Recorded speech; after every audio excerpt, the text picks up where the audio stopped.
It's a busy day for staff and students of College of Education Akwanga in Nasarawa State. They are here to commemorate the World Environment Day. In recent times, man has tampered with the ecosystem, especially in Africa. This consists of falling of trees without replacements. This act affects the soil via erosion and sometimes leads to global warming. It is against this backdrop that staff and students of College of Education Akwanga are embarking on this tree planting mission. They are supported by the Christian Rural and Urban Development Association of Nigeria, CRUDA. I'm planting this tree, this economic tree, that in posterity we will benefit from it. And by this, I'm also encouraging everyone to plant a tree. Not just in the college, plant a tree in your various localities. Plant as many as you can to save the environment. Not just saving the environment, we are saving the earth against global warming. The living component will not exist without the non-living component. You cannot exist without soil, because you plant trees, you plant crops on the soil. Soil is a non-living component. You are the living component. Your plant you are growing are the living component. Once you destroy the soil, where will you going to grow the plant? Are you going to grow them in the space? No, it's not possible. Therefore, you have to respect the soil. Anything that you will do that will destroy the environment will eventually boomerang, turn to affect you directly, whether you like it or not. CRUDA is partnering with the College of Education Akwanga to create awareness on the importance of caring for the environment, the way we care for ourselves, the way we care for our children. And we are doing that by planting trees, by encouraging the planting of trees. And this organization thought it wise that they can come and partnership with the geography department so that some economic trees can be planted. You might not benefit from them directly, but I want to assure you that you are younger ones that will come to this college. One day they'll be plucking oranges, they'll be plucking cashew, they'll be plucking mango, and they will feed. And kudos will come to you. So in fact, it is a very good development. And we're happy to have this organization that has volunteered to give us these things free. Even in your homes, tell your parents when you go that we need to plant trees around our environment so that we can make our environment happier than it is. Like the HOD said, HOD Geography, the United Nations is kicking off the decade of ecosystem restoration this year. It's going to be from 2021 to 2030. So for the next 10 years, all that will be done is how to restore the ecosystem. Students and staff of the institution believe that their action would restore the lost glory of the ecosystem. I've been taught of how to take care of my environment by planting trees so that in the future I can enjoy it and my future children will enjoy it too. I believe going back to my own environment, I will as well try to have more plants of trees so that I will save the earth against erosion, for relaxation and for good environment. The institution has adopted planting of economic trees as an annual event. This, they believe, will serve as food and impact greatly on the economy of the institution. These are suspects allegedly responsible for the vandalization of railway tracks and sleepers along the Gudi-Lafia-Makurdi railway line in Nasarawa State. They operate a syndicate and have been into this for months. Sir, you should know that I say I don't know that it's railway tracks. How will you not know? This man is from Nasarawa local government. He is a top political appointee in the Nasarawa state government and allegedly a mastermind of the operation. He and his team sell the vandalized railway tracks and sleepers to this Chinese national who works for the steel company in the country. The syndicates are also aided by some security personnel from the Nigerian Police and the Nigerian Security and Civil Defense Corps to perpetrate their illicit acts. They are exhibiting first-class honesty. But luck ran out on them when the anti-vandalism team of the police invaded the crime scene and arrested some of these suspects. The arrests unmasks those behind the acts. Based on information at our disposal of the Nasarawa State Police Command from multiple sources, which all indicated that criminal elements have turned the Nigerian railway tracks that traverse some major cities and villages in Nasarawa State en route to Benue to gold mines, where they vandalize and cut away rail tracks / sleepers. Consequently, the State Police Command developed a strategic anti-vandalism template to arrest the tide of this unwholesome scenario. The police also arrested some suspected kidnappers responsible for the abduction of officials of the Federal Road Safety Corps who were on their way to Enugu in 2020. The police team was led by a Chief Superintendent of Police, Anieti Eyo, who rejected any form of inducement to the tune of 650,000 naira from the parties involved. This earned him a public commendation from the Commissioner of Police. By the lawyer of the Chinese government, our men refused to collect them. That's why I want to praise the officer in charge of the state anti-kidnapping unit, in Anita Eyo, is a chief superintendent of police. So he has been doing a great work. And the more of him we have in the Nigeria police, the better for the Nigerian state and the Nigerian society. You bought the railway slipper without knowing it's a railway slippers. I don't know. The boys So are here. where did you buy it from? From one agent. The boy that sold the items to him, they are here. From one agent. Where is the agent located? They are here. The agent here. No. The agent, very unfortunately, has died. The Nigerian police in Nasarawa State is determined to prosecute these suspected criminals in order to serve as a deterrent to those who have the habit of sabotaging economic and security measures of the government. This is a gathering of legal luminaries, judges, and senior advocates of Nigeria. They are here for a 2-day training on effective administration of criminal justice using the web now. The advent of the COVID-19 pandemic has forced many organizations to seek alternative ways of functioning, and the courts are not being left behind on this.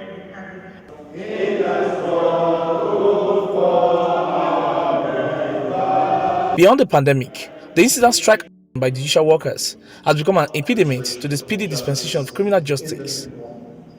This training seeks to acquaint lawyers on the use of the web now as the new normal in the dispensation of justice. And so the new era of COVID-19 began, and of course its attendant toll of Nigeria with many lives lost and a new lifestyle entrusted to Nigerians.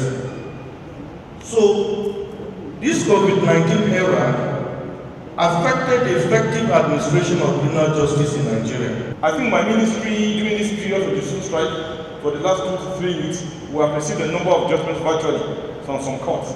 I think that's one area that today, with my Lord, the Honorable the Chief Judge in attendance, and all the jurists, the justices of Superior Court in Nasarawa State present, before the end of this program, we need to conceptualize the process, build the framework and the structure to enable our courts to proceed, even with the absence of the judiciary staff. You see, now Abdullahi has given us conditions. You're here before and a few days old. The police will extract confessional statement. We don't know how, but the defendants will come to court and tell you, we were beaten, we were tortured. It is not our confession. It is a lie. Police fabricated it. But with the coming of this abject and this workshop, now there must be visual recording of the confessional statement voluntarily. Lawyers are confident that the training would further equip them with the knowledge to function in the era of the new normal. With the coronavirus pandemic, it is very obvious that without virtual hearing, court will be stopped. Not only virtual hearing, you can see Jusons how we strike, the security situation in the country. Had we adopted virtual hearing, the friction in terms of hearing when hearing are done virtually, reduced to utmost minimum. So seriously, we are projecting virtual hearing. Some courts across the country have already commenced the use of the webinar to deliver judgments. This training would enhance the speedy dispensation of criminal justice and reduce violation of human rights in the state. A university don, Professor Taim Bashija, has called on academic scholars to utilize literature for national development. The call was made at the 26th inaugural lecture of the Nasarawa State University, KEFI.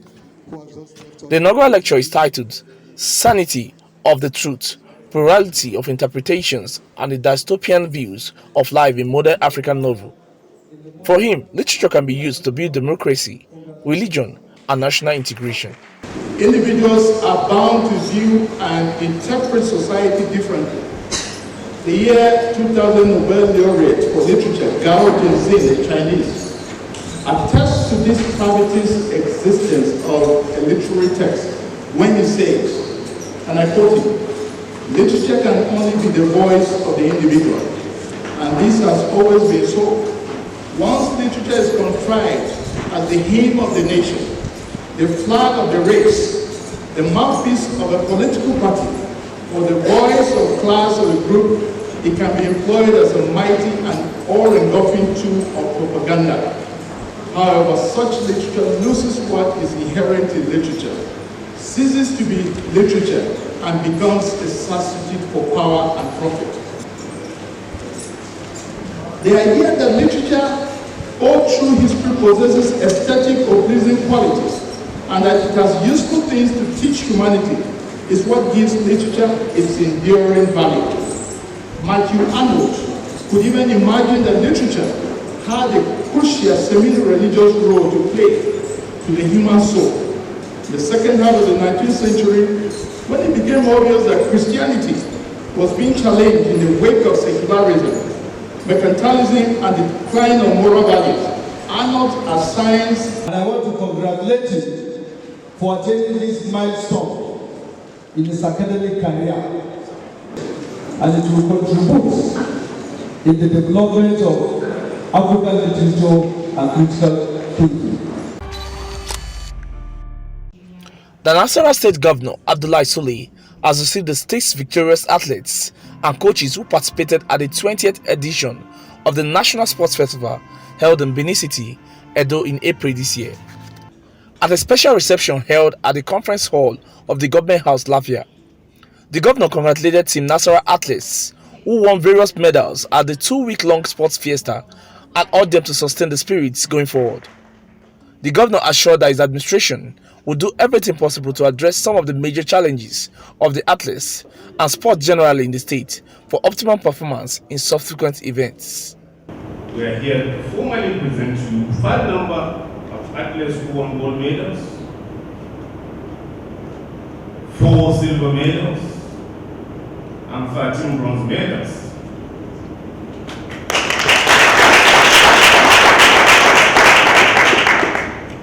Your Excellency, with this result, we became the 18th on the log and the 5th best in the north of this country, including us. The first area is actually the credit goes to the coaches. You know, the coaches have worked under very difficult conditions to be able to prepare you. So I want to say thank you to this group for what you did. And I want to thank all the athletes, irrespective of whether you have won a medal or not, for the fact that the conditions were not actually clear yet. You have gone out there, you put in your best, and to say that we came in, you know, the 5th out of the 19 states in the northern part of the country, I think it's a huge achievement, and I want to thank you sincerely for that. I know so many states that were even more well prepared than Nasarawa State, because we came in and met very difficult conditions. Not that the previous administration have not done their best, but they did their best under the EC. To build is not easy. You know, when there is nothing whatsoever and start building from ground zero, it's a lot of work to be done.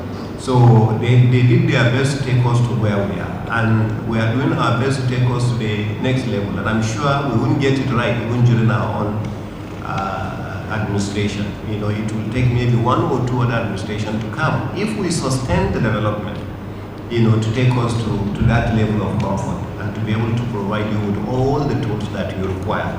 You know, because starting from the field, you know, we started, like he said, you know, by providing the city hall so that it could be converted to an indoor facility. You know, so right now we had the town hall meeting that day there, and I have seen it, and it's not anywhere close to what I know as indoor town hall yet. You know, so a lot of work needs to be done there to be able to bring it up to the standard. The governor gave 1 million naira to each of the gold medalists, 750,000 naira to each of the silver medalists, and 500,000 to each of the bronze medalists. So for the 5 gold medalists, you know, from our own side, the state government will give each one of them 1 million naira.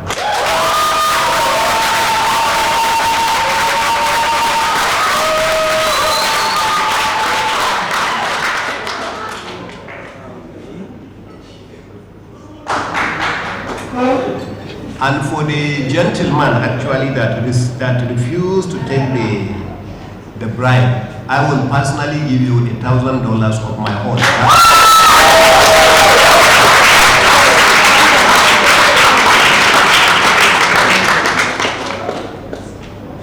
For the silver, the 4 of you will give you 750,000 naira.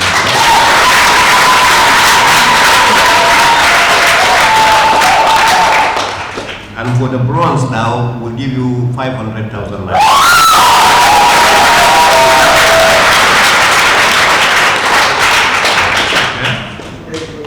For the driver and the civil defense, you know, that one the state government will not, but I will give you $500 each.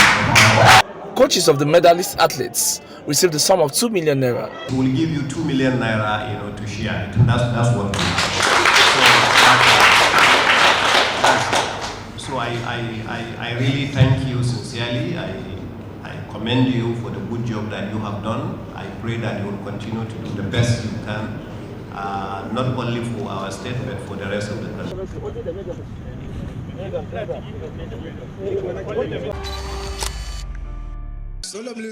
It is 2 years already since Governor Abdullahi Sule took oath of office to become the 4th executive governor of Nasarawa State since its creation in 1996.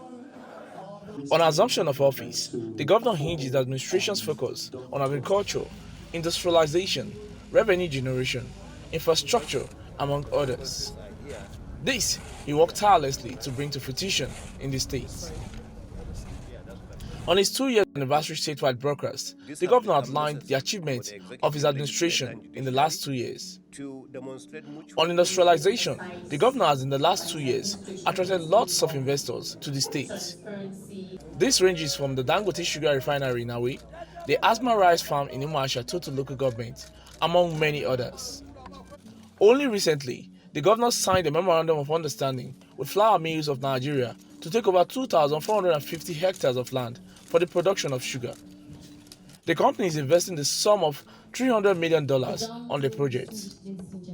These industries would surely bring about development to the host communities, generate employment, and boost the internally generated revenue of the state. When there is a complex like this, 30% of the complex, not even employment, 30% of the complex must be given to the indigenous people as outgrower scheme, which means the land will be given to them, fertilizer will be given to them, chemicals will be given to them, they will provide the equipment to do actually their canals, they will do their irrigation system, they will do all that.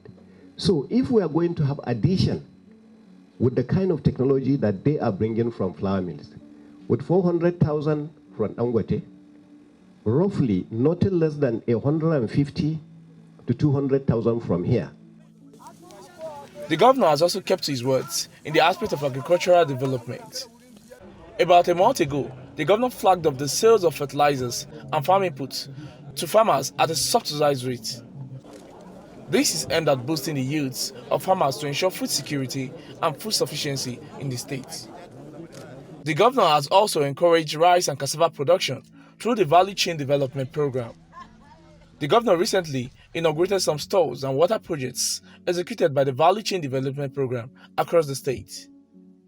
This would assist the farmers to produce and market the finished goods. Commend the federal government of Nigeria and the International Fund for Agricultural Development, IFAD, for this laudable initiative which is aimed at reducing poverty, ensure food security, increase small-scale farmers' income, enhancing processing and marketing of rice and cassava, as well as promoting accelerated economic growth and sustainable development.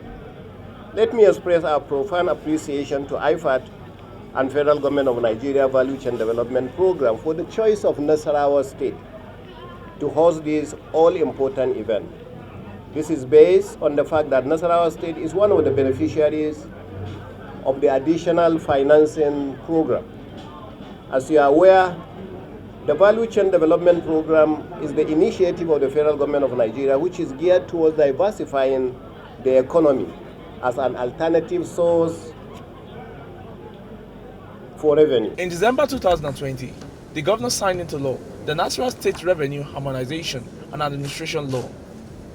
This is aimed at having a single system of revenue generation for both state and local governments. The move is geared towards blocking leakages and boosting the revenue profile of the state. Nasarawa has joined the League of Transparent and Accountable States in the Federation. By signing this bill, it has qualified Nasarawa State, even at the World Bank level, that we are a very serious state, we are accountable, we are transparent. The governor has also embarked on a lot of infrastructural projects in the state that have direct bearing on the lives of the common people. On road construction, the governor has inaugurated the Sisimbaki-Kwara Road in Wamba, the Shinge Abattoir Klema Road in Lafia, Amakura Street in Lafia, construction of the Maraba Udigi Road, flag off of the Gudi Maro Road, among others. It is imperative to state that this administration remains resolute in its commitment to open all our rural areas for enhanced economic activities. In this regard, we have constructed the Jangwa Ribi, Agwade Shupe Atabula Obi, Shabu, Doka, Aruba Alakio, Kanje Abuni, and Kagu Wana roads. The governor is also constructing bus terminals in Cairo and Lafayette metropolis. This is a traffic gridlock, especially along the Cairo-Abuja highway. The transport sector with adequate infrastructure is capable of galvanizing the socio-economic development of the state. It is for this reason that we are constructing the Cairo bus terminal owing to the undeniable growth potentials abound in the area and its proximity to the Federal Capital Territory, as well as its advantage in linking many major cities of northern and southern parts of the country. As you are aware, significant Abuja workforce actually reside in Cairo, with a high rate of increase annually. For this reason, we prioritize the construction of the Cairo bus terminal to boost economic activities in this area. Governor Sule has also been proactive in the aspect of security, especially at this period that the country is facing major security challenges. On assumption of office, his first assignment was to hold a security meeting with his Benue State counterpart, Samuel Tom, to find lasting solutions to the incessant farmers and herders clashes in both states. This protests his administration's determination to have a peaceful state. Security challenges bordering on farmers-herders crisis, kidnapping, and other sundry crimes had been reduced significantly.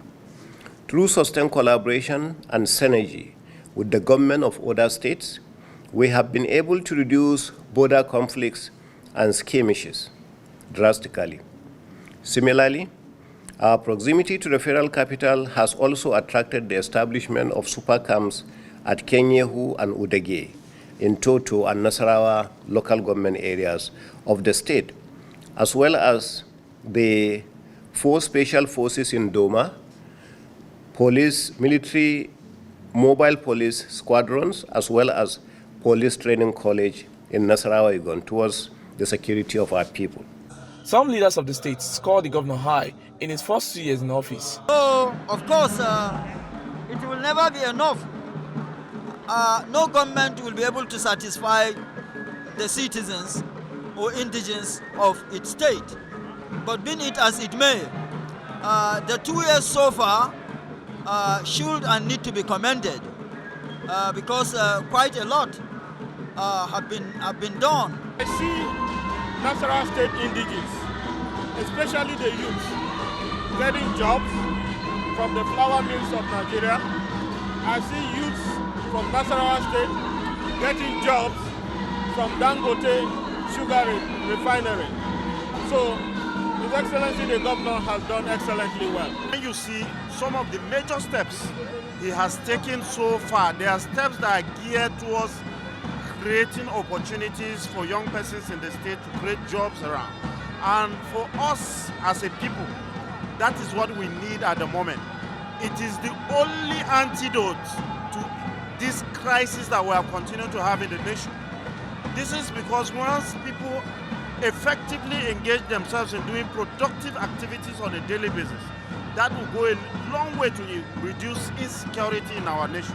They also endorsed him for a second term in office as a result of his performance. And that is why I can preach to the electors of Nasarawa State to give him another chance after the second year, after the remaining 2 years, to come and do another 4 years, because this man has the passion and compassion to always move the state forward above his own personal interest. So this is the kind of governor we want in Nasarawa State.